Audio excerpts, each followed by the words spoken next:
Hello, everyone, and we are back. It is BVM Sports Chalk Talk here for episode number 14. I'm Lucas Semb once again, alongside Scott Procter and Matt Morris, and we can't wait to dive into this week's content.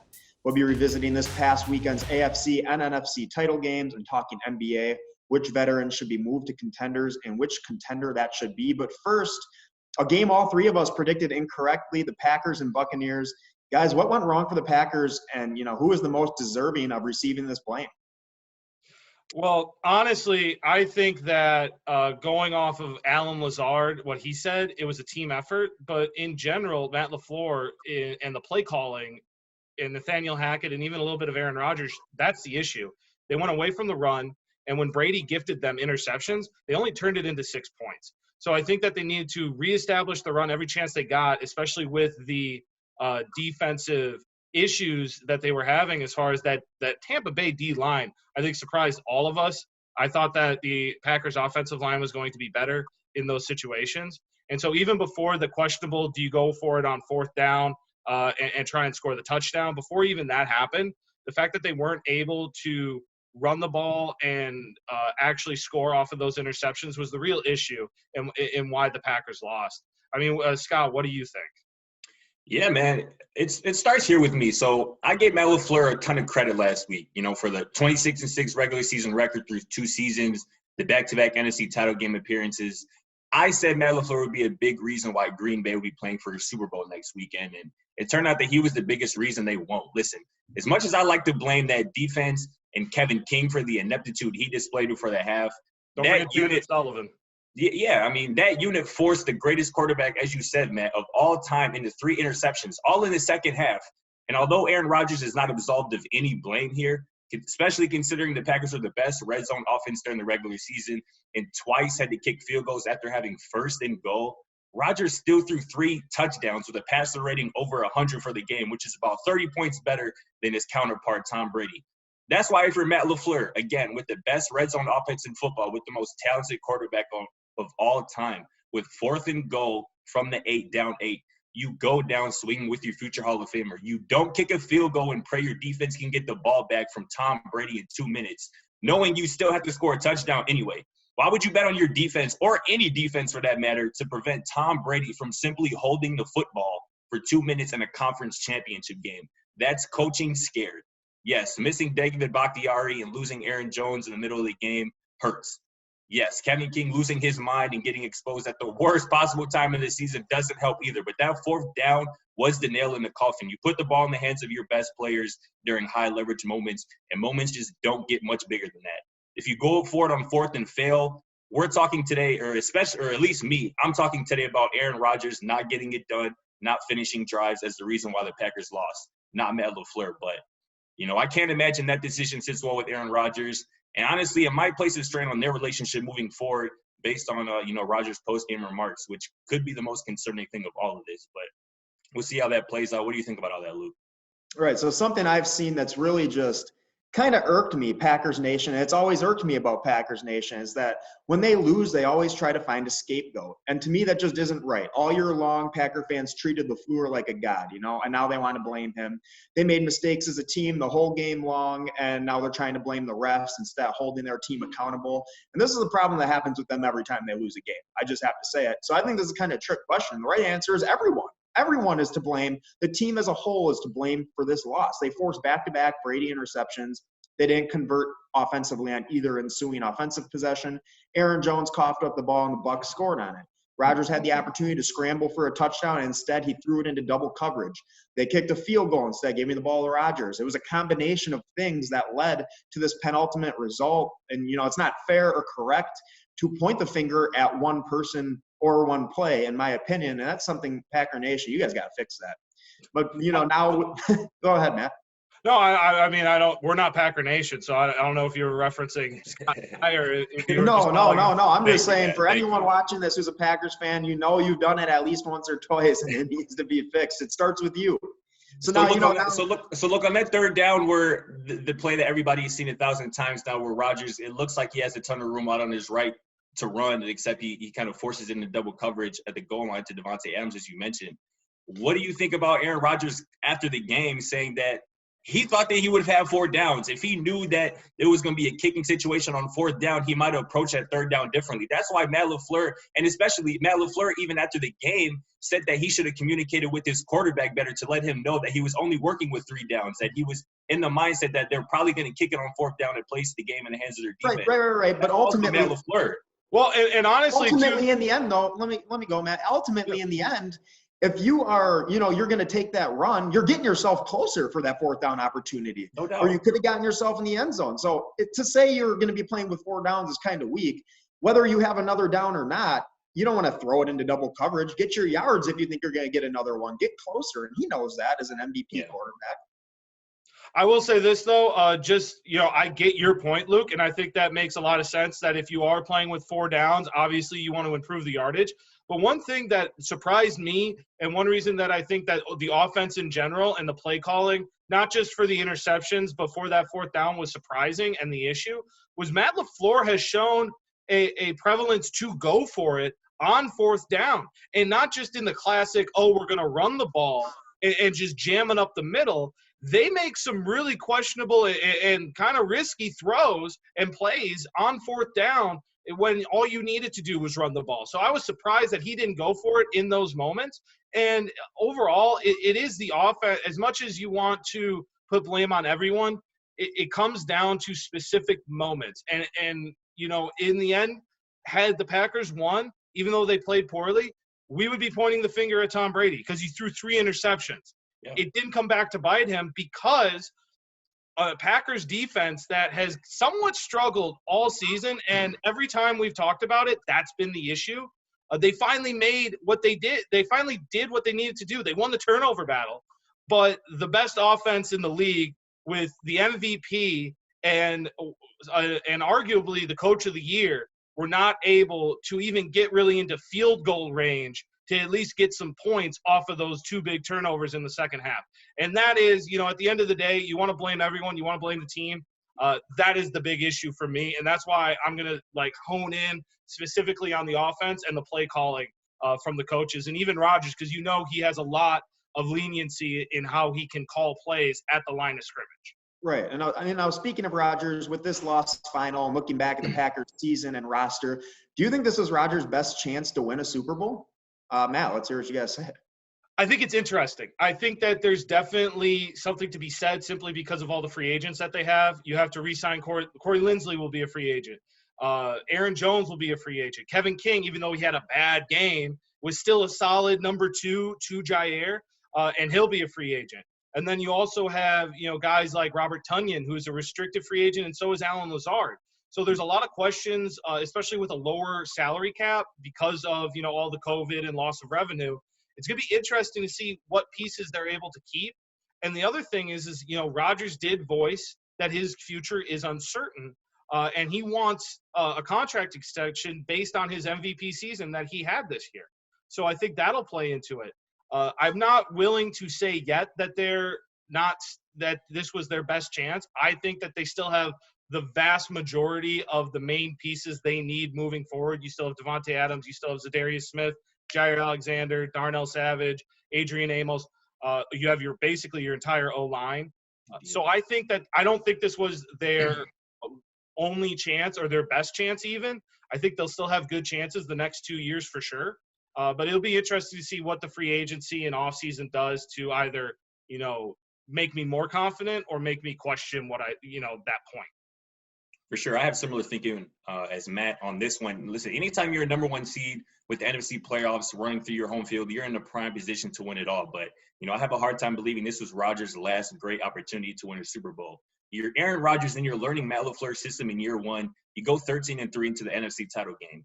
You've now learned and mastered the system in year 2. You rinse and repeat with a 13-3 record, NFC title appearance, and you add an MVP caliber season to that. And no one can look at Aaron Rodgers and say he's even close to being washed, and he's under contract through 2023. So the question really becomes, as Matt alluded to, who he'll be surrounded by. Devontae Adams is back next season. Kenny Clark and David Bakhtiari are huge pieces. They're locked up long-term. So we're looking at center Corey Linsley, who's going to be a free agent, and Green Bay just has to re-sign him after his all-pro season, which obviously leaves Aaron Jones and Jamal Williams is in my opinion, the remaining impactful free agents. As great as Aaron Jones is and has been, I'd re-sign Jamal Williams as the cheaper option. And listen, I've seen enough of A.J. Dillon to where I want to see more of A.J. Dillon. That is a massive human being who is tough to bring down, and he showed enough as a pass catcher to where he and Williams can actually form a very viable 1-2 punch there in the backfield. Get defensive coordinator Mike Pettin out of town, improve that defense in the draft, and add to the high-end talent already established on that unit. And as long as you have number 12, you have a chance. And the Packers have the requisite pieces to A, win the AFC North, which I don't envision getting much better here in the near future, and B, compete deep into the NFC playoffs next season without Drew Brees in the picture and Tom Brady a year older going into his 44-year-old season. So that's how I feel about Rodgers' chances at a Super Bowl. What do you think about Luke? Yeah, I'm a little opposite you guys. I do think this is the best chance he'll have the rest of his career. Like you had mentioned, you got home field all the way through to the Super Bowl, and all you had to do was beat a 43-year-old Tom Brady in an MVP-type season that you were having, and he couldn't do it. So, alongside the NFL's best wide receiver, a solid running back, and in Aaron Jones, and probably one of the best defenses, honestly, that Aaron Rodgers has had his entire time in Green Bay. Their defense has never been good. And this year, I think with that secondary and their linebacking crew kind of doing it by committee, I think this is one of the best defenses he's had in his entire time there. And, all that with the fact that they were just clicking on every aspect, the way they were playing, it kind of made you feel like this was a break or make season, and they goofed at the wrong time. And it's going to be hard to replicate this opportunity. And I guess, Luke, my question then is who, obviously you say that they can't replicate it, but then who takes their place? Like who is beating Green Bay who's besides step Tampa up Bay? I don't see anyone in the NFC that is better than Green Bay, even if they lose, multiple guys due to free agency. I don't see anyone besides maybe Tampa that could beat them on a regular basis, whether it's at home or away. Right. Well, I kind of think we're going to see the landscape of the league change. We've seen that, this is going to be a big market for quarterbacks this offseason. And, I feel like we're going to see a lot of teams change. So it's hard to say right now. If you're talking about this season, you're right. Tampa Bay looks like the only team that can beat them. But come next season, when we see some different quarterbacks paired with different players, it's going to look a lot different. But I want to move this along to the AFC where the Chiefs prevailed, knocking off the Bills in what turned into a rout. I know Bills Mafia was fired up before the game. They were giving Scott a lot of flack for saying the Chiefs would win, but, in the end, Patrick Mahomes is just too good. However, despite the loss, the Bills had an impressive year as a team, and which begs the question, can they become a perennial, AFC contender? Scott, I'll let you go first since you probably have plenty to say. Bills Mafia, how we doing? Listen, I respect you guys and the charitable donations you made to Lamar Jackson's fund and others. But I don't think I've ever been more vilified for simply telling the truth. I thought we all knew, as great as the Buffalo Bills have looked and played at times this year, they were never a match for Patrick Mahomes and the Kansas City Chiefs. But I'm glad we all know this now. But, to the topic at hand, Luke, I think it's important to define a perennial power or a contender, or at least what it means to me. The Packers have made three conference title appearances in 5 seasons. That's a perennial power. If we're looking at the AFC, which obviously the Bills play in, the Chiefs are certainly a perennial power, having made 3 consecutive AFC title game appearances. And, of course, Brady, Belichick, and the Pats appeared in 8 straight conference title games. Buffalo just appeared in its first AFC title game since 1994, and I don't anticipate them being back again for a while. The biggest roadblock to the Bills reaching the Super Bowl is the man who just ended their season. I don't see a Josh Allen-led Buffalo squad being able to beat Mahomes in any game that matters, but every AFC team has that problem. That's not a Buffalo issue. However, I believe the Browns and the Ravens are still set up just as well, if not better than Buffalo, to compete for an AFC crown over the next few seasons because of the way they play defense and their room for improvement. I don't see the Bills getting drastically better by next season unless they can, either improve that offensive line or conjure up a consistent run game. They've drafted running backs in 2 straight years, Devin Singletary and Zach Moss, and neither of them have really hit. I'll even go a step further to say I don't even believe Buffalo will repeat as AFC East champs next season because the Miami Dolphins aren't going anywhere. They won 10 games this season with no elite-level playmakers on offense and a rookie quarterback starting 9 games. And do we really think Bill Belichick and the Pats are going to stay under 500 for much longer? I'm not sure about that. I hope Bills Mafia enjoyed this season, as I know they did, because they might not have another one like it for a little while. What do you think about all that, Matt? I knew that it was going to be hard to beat Kansas City. I thought the Bills had a chance, and I disagree with you, Scott, almost wholeheartedly, simply because when you look at what this team has done, Josh Allen is only in his third year. This is a young team. Stephon Diggs is under contract for a while. They have most of the team under contract. And not to mention, you know, the score looks bad. And if you watch the game, it definitely looked like Kansas City was normally in the driver's seat. But at the same time, the Bills showed that they could march down the field and get into scoring position. And kick field goals. They were kicking field goals. But that is something that can be improved upon. And also, they've shown that they could march down the field on that Chiefs defense, which, let's be honest, is not going to get better over the next few years. And the other thing that you have to look at is you want to improve the run game, but you also have improved the line.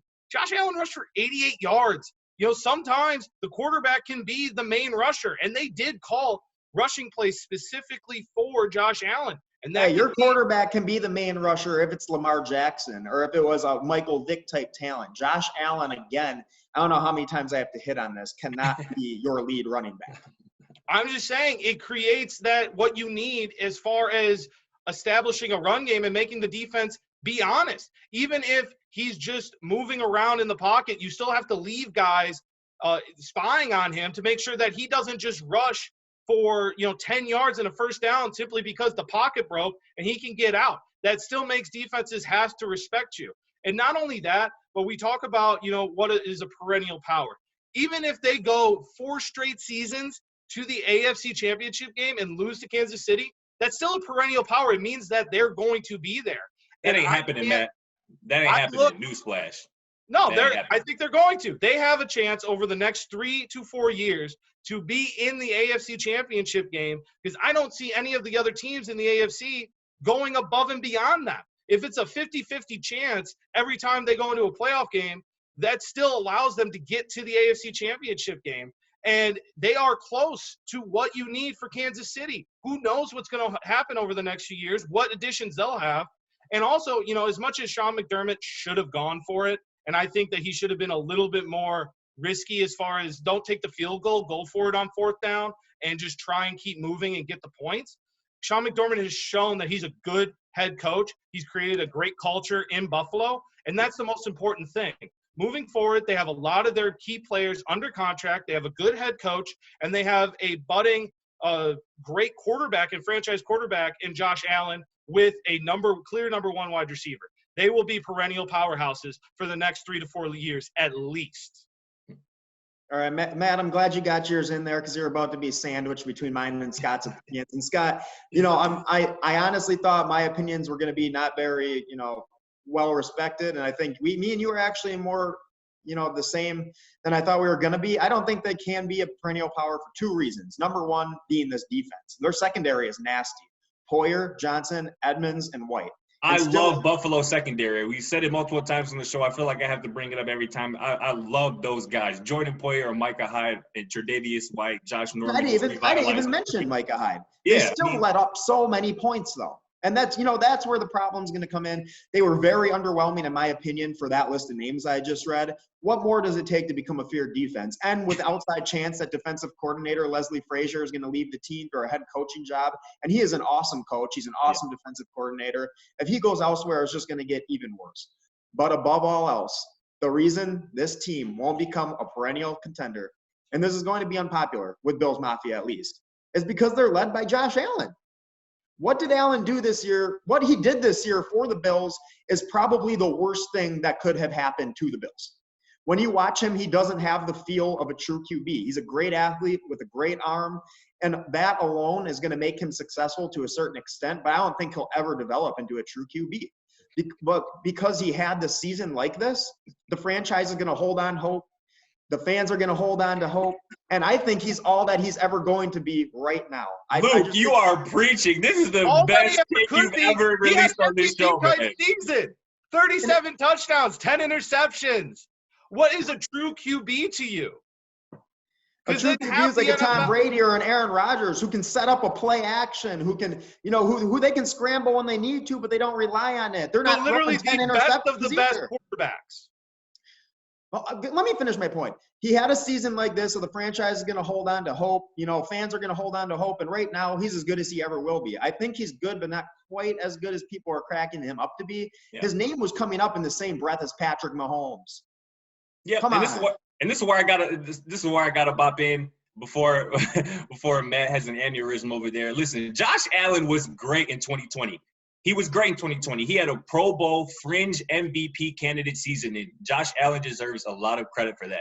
But I have never, ever seen a quarterback just 2 seasons removed from throwing more interceptions than touchdowns, more praised and made out to be a superstar than Josh Allen.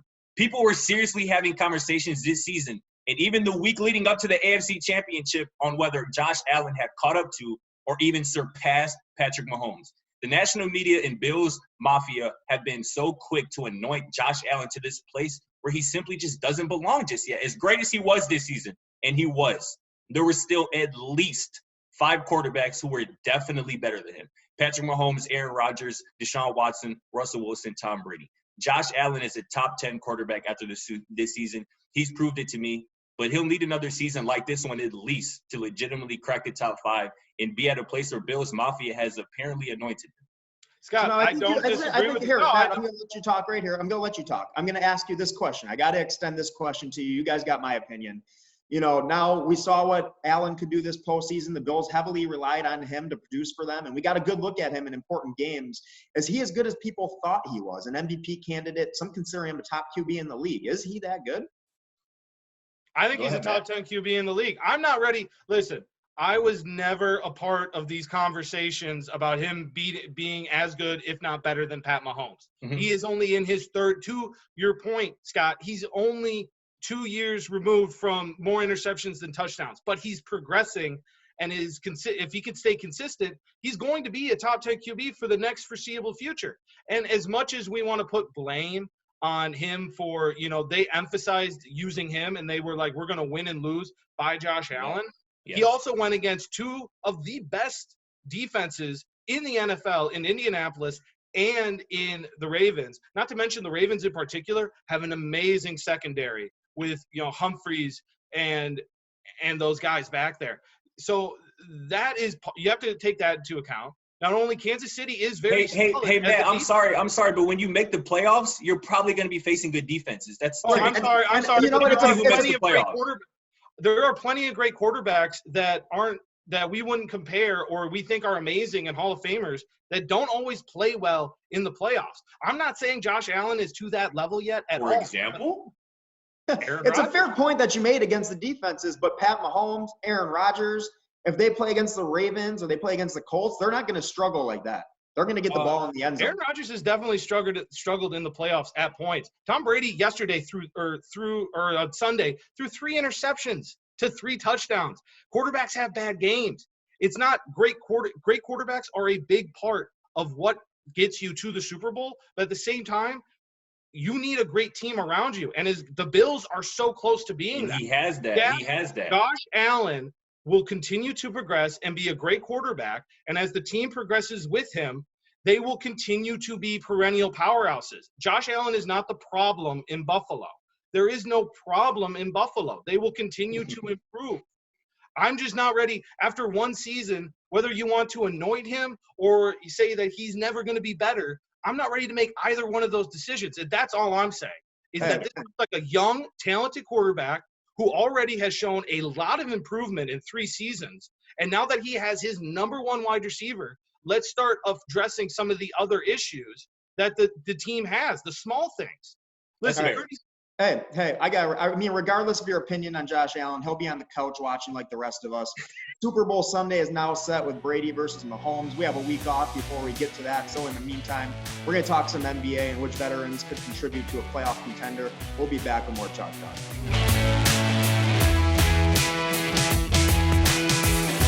Welcome back as we prepare to discuss some NBA basketball. With the season now starting to get into the thick of things, we are getting a better understanding of what contending teams could be one piece away from a title and what veteran could bring that missing piece. Scott, what longtime player do you believe belongs on and could make a difference to a playoff team? Yeah, so there's 2 guys I'm looking at here for the Los Angeles Clippers to add. The 2 biggest holes on the Clippers roster are the same 2 they had last season. a true point guard, and rim protection. Kawhi and Paul George are the team's leaders in assists by a wide margin. Lou Will is third with only 2.7 assists per game, which tells you everything you need to know. And although they're capable passers, talking about Kawhi and PG, you prefer them to be on the receiving end of assists instead of trying to create for others. They added Serge Ibaka in the offseason to offset their lack of rim protection, but he and Zubac just won't be enough to stop Brown and AD coming at your rack. The Clippers need to make a play on either of these guys if they want a legit shot at the Lakers. Derrick Rose is the first one. He'd be the third leading assist guy on the Clippers right now, averaging a tick under 5 a game, and he's still giving you 15 points per game on 43% from the field. He can still break you down, get to the rim at ease. That jump shot is consistently evolving. And, more important than that, get my boy D Rose out of Detroit. Please.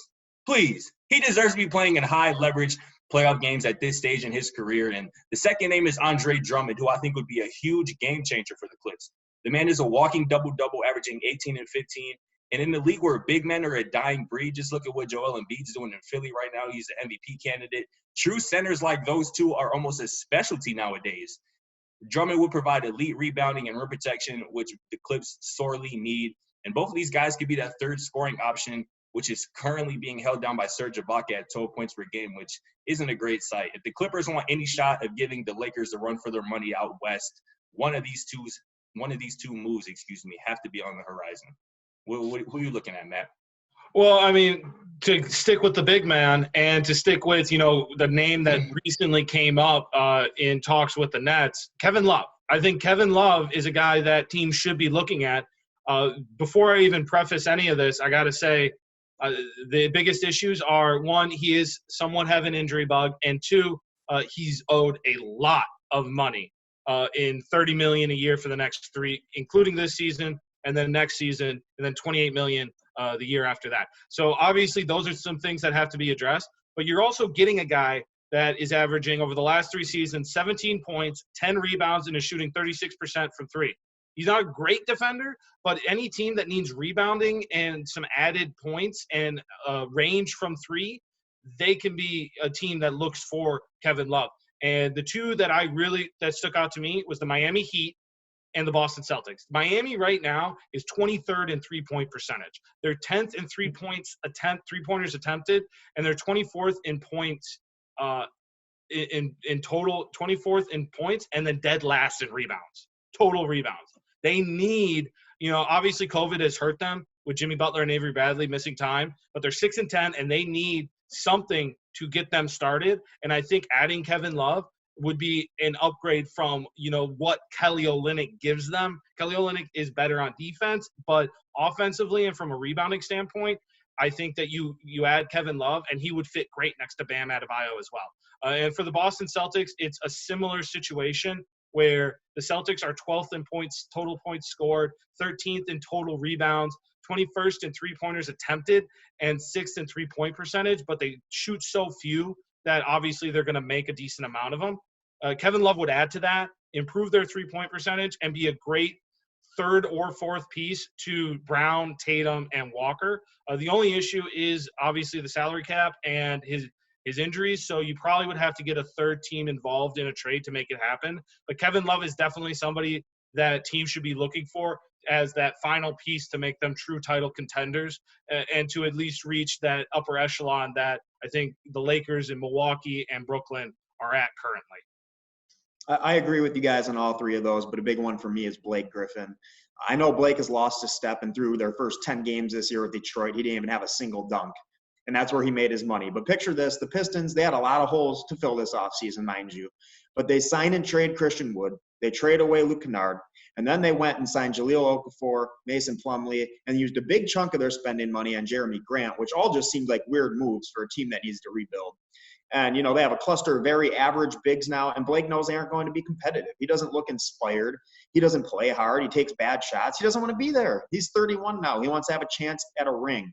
If you put Blake somewhere where his game will matter and he will have a consistent role, I'm confident he'll be able to contribute. I think one team that should have Blake on their radar is the Phoenix Suns. Now, I know in Los Angeles it came out that, CP3 and Blake were beefing. And it was because the players didn't see Blake as a leader. So they looked to, CP3 for that leadership role. And between the two of them, that just caused a big rift. And, now I think at That was because in Los Angeles, they were a top team in the league coming up short every single year. It was high stakes. In Phoenix, it's as low stakes as it can possibly get. You know, they haven't done much for years, but they got a bright future now with Booker and with Ayton. And then you add CP3 and they look like an interesting playoff team. If you can put them in there together at a later spot in their life, and Blake can benefit from the great passing, you know, of CP3, he can use his leaps. He can spot up. He's becoming a better spot up three-point shooter, not so far in Detroit, but his game is evolving too. If you put them together at this late point in their career, I think that they will be able to benefit from one another. And they become a team with Blake off the bench over Abdel Nader or Frank Kaminsky, who I think could win a playoff series, maybe two. Now, speaking of playoff teams, one team that will be on the fringe likely all year long, the Golden State Warriors. No Klay Thompson this year with another injury, unfortunately, meaning all the weight shifts to Steph Curry's shoulders. Will Curry be able to guide the Warriors to the playoffs this year? You know, similarly to the way the great Allen Iverson did with the 76ers for the majority of the early 2000s. Matt, what's your thought on that? I think that Steph Curry absolutely can do that. I think that the biggest issue that everybody has always had with Steph Curry is that he has had great pieces around him and that he hasn't always had to carry the brunt of everything. And he's benefited from having a Klay Thompson or a KD next to him during those title runs. I think this is a moment that Steph believes he is that good, and I think he is that good, and he's going to show you. He's averaging 28 points a game right now, 5 rebounds, 6 assists, and is shooting lights out from 3 off of 11 attempts a game. They are going through him, and not only that, but as far as, you know, I don't know if they'll make it to the Western Conference Finals like AI was able to do with the 76ers in the East, but they are currently within the playoff picture at 8th, and you have to look at those other teams that might make a run. Out of that, Dallas is the only team that isn't currently in the playoff picture in the West that I still think can make a push for the playoffs. So then you're battling at the bottom end, and I think that Steph, with the Warriors team that he has right now, and assuming maybe they make a move before the trade deadline, is definitely good enough to beat Phoenix, Memphis, or possibly Portland, which means that they could go anywhere from 8th to 5th in the Western Conference playoff picture. And honestly, based on everything, I think that's what Steph is going to be able to do, and he's good enough to lead a team to that. Yeah, I love Steph. I didn't used to. It's hard to deny the greatest shooter I've ever witnessed. But in terms of the topic of this discussion, I think Golden State would just be too easy to defend for Steph to carry them, similar to the way AI did Philly all those years back. Curry will turn in huge shooting nights throughout the year, which he already has done this season. Matt, you alluded to the 11 3-point attempts a game. And, but there will be nights where he just doesn't have it. And Andrew Wiggins can't be your second option. Kelly Oubre has been downright awful this season if he's not dunking the basketball. And Draymond Green is showing us all that he was simply a byproduct of the best shooting backcourt of all time, averaging a cool 5 points, 5 rebounds, and 7 assists in 12 starts this season, or about 13 actually now after last night. There are for sure 6 Western Conference teams better than Golden State right now, and I expect Memphis and Phoenix, to grab the final 2 spots out west. And, that might not all be so bad for Golden State. Listen, they were awful last year due to injury and were rewarded with the lottery pick that turned into James Wiseman, who looks every bit of a starting caliber big man early on to this point. Missing out on the playoffs again to pick up another top prospect to go with a healthy Steph and Klay next season could really catapult Golden State back near the top of the Western Conference. And I think that's probably their best bet at this point. Right, and I agree with you, Scott. Unfortunately, I don't think Steph's going to be able to bring them there. I don't think it's going to be because of Steph. He's going to do what he does every night for them to possibly make the playoffs, but his teammates are going to make it nearly impossible for him to do. In their loss to the Jazz on Saturday night, it took Steph Curry 5 minutes to get up his first shot. I mean, come on, that cannot happen. Kelly Oubre has played 404 minutes alongside Steph Curry this year, and before last night, he had 3 total assists to Steph Curry. And 2 of them were handoffs to Curry where he just went and did his thing. He has 1 legitimate assist to Curry in 404 minutes. The combo of Oubre, Curry, and Wiseman have an offensive rating of 98.6 and 256 minutes of action. That's a lot of action together. The groups that are out there together are not working out. Curry still somehow gets his numbers every night and keeps the vast majority of their games close, but it's just not going to be enough. Draymond, like you had mentioned, Scott, he's an awesome mentor for the young guys, but he's not really offering much basketball help. And the rest of the team outside of Wiggins and Oubre and Wiseman, very unimpressive. Curry is going to need to be MVP Curry every single night for them to make the playoffs. But with that, I'm going to have to wrap it up. Everyone, thank you for your time this time. We, enjoy your week off football, and we'll see you next week. We'll preview Super Bowl Sunday, and, we're looking forward to doing it all again. Thanks for watching.